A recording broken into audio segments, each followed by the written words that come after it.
Hello, Duke fans. Welcome into the Duke Blue Devils Insider Podcast, your daily podcast for all things Duke Blue Devils news, just like every day. We thank you so much for tuning into the show today to get your latest on the Duke Blue Devils. My name is Hugh Strain, your daily host, as well as beat writer at Duke Blue Devils on SI.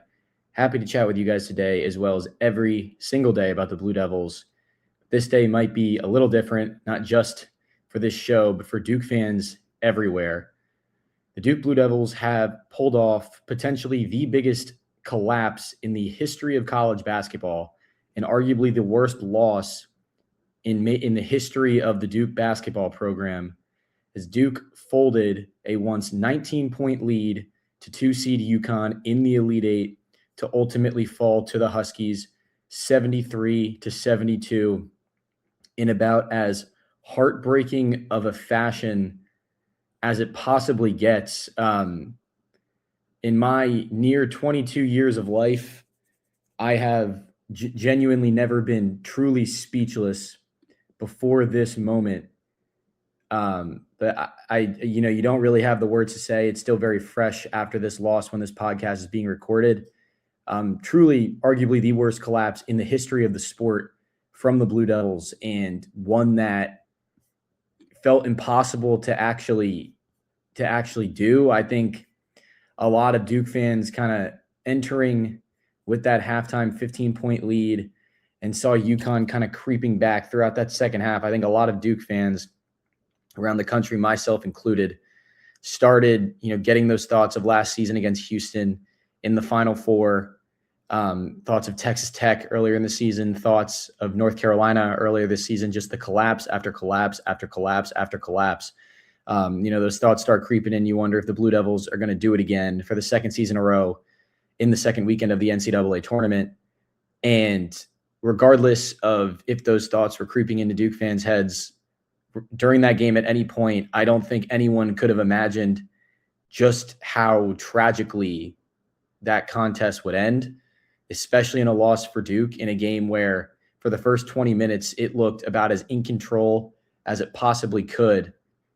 And nonetheless, Jon Scheyer and Duke have found a way once again to collapse in a big moment and fall in the Elite Eight. Duke's season is over. Cameron Boozer's historic freshman campaign is now over. One of the most talented Duke teams of all time. That season has now come to an end as the Blue Devils fall in the Elite Eight as the number one overall seed. Season ends not only in heartbreak, but just in utter disappointment that Duke was only able to get to the Elite Eight.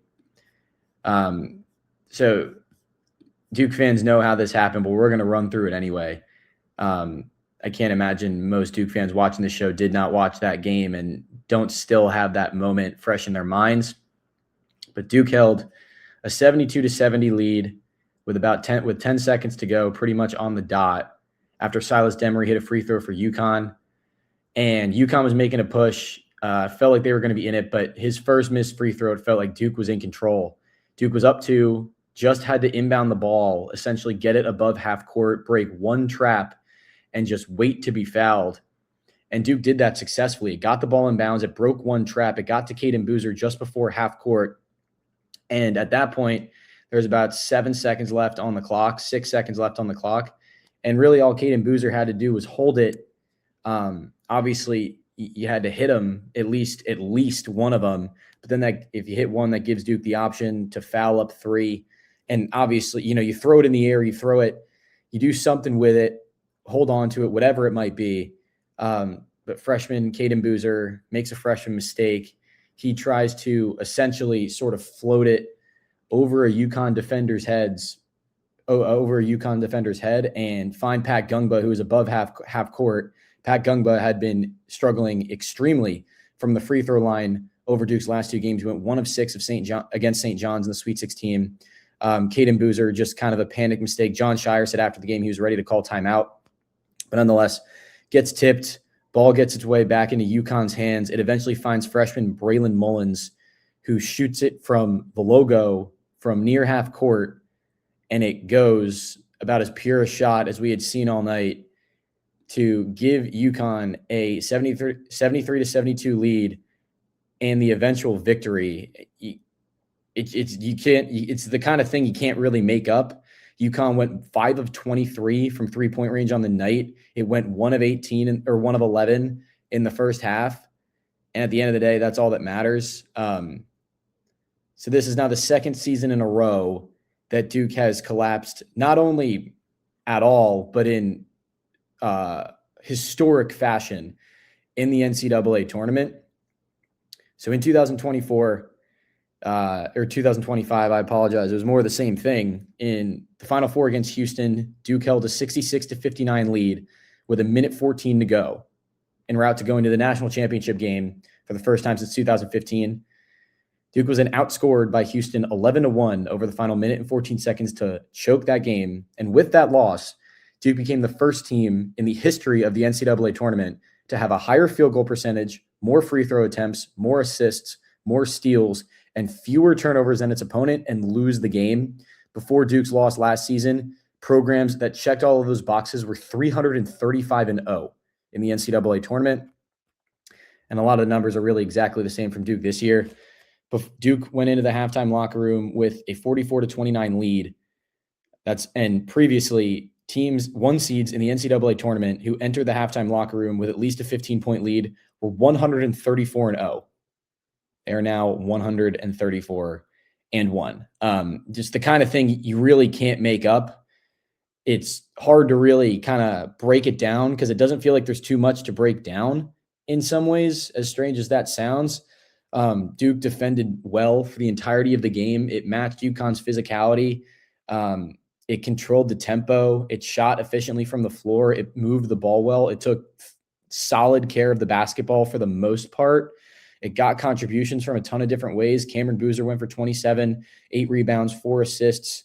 Isaiah Evans was taken out of this game, which is obviously a huge factor, but it was a game that Duke was in complete control of for the entirety of the first half. And Duke was up 19 points in the first half. And now all of Duke's last 4 losses, being against UConn, against North Carolina and Texas Tech earlier in the regular season, and against Houston in last season's Final Four, they have lost those games by surrendering double-digit leads. And, it's hard to really pinpoint numbers why it happened. Obviously, Duke just made sloppy plays down the stretch, but it was kind of just the winning margins that UConn won in the second half.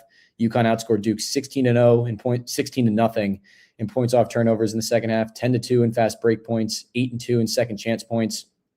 At the end of the day, UConn just made the winning plays to get it done, and Duke absolutely folded in the final moments. Again, it's really hard to break down because you wonder how it happened. It all kind of happened so fast. Duke assisted on 17 of its 25 made shots. It out-rebounded UConn 34-28. Again, wasn't great on the offensive glass, but just couldn't find buckets late. And Duke was getting good looks. It just folded down the stretch, could not take care of the basketball. And folding like that in a moment like that, there's going to be, all this social media stuff, all this speculation around Jon Scheyer and how it just collapsed after collapse after collapse. Obviously, it's totally ridiculous. Jon Scheyer might be the best coach in college basketball. But this is going to haunt this Duke team, just this sort of collapsing fashion, collapsing trend, probably until it wins a national championship. Who knows when that's going to be? Duke has now had the National Player of the Year and probably the most talented roster in college basketball for the last 2 seasons. And both times it has ended in arguably the 2 most historic collapses in the history of the sport. So who knows what's going to happen next season? I think it's fair to say Duke's recruiting class is not nearly as talented as this year's or 2024-25, although it is still the number 1 ranked class in the country.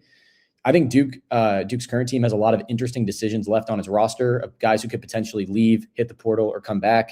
Cameron Boozer is obviously gone. But besides that, I don't think there's a single guarantee who's leaving. Isaiah Evans is probably gone, but I don't think it's a guarantee. Patrick Gungba is likely gone, but I don't think it's a guarantee. Darren Harris could hit the portal. I expect Caleb Foster to come back for the Blue Devils. But a lot of decisions to be made this offseason, and will be a very interesting offseason to follow around the Duke program in regards to who comes back, who leaves, how Jon Scheyer sort of rebuilds this roster and this team. I think getting Caleb Foster and Caden Boozer back, it'd be a very interesting story considering Duke is bringing in the number 1 overall point guard in the country in Deron Rippey Jr.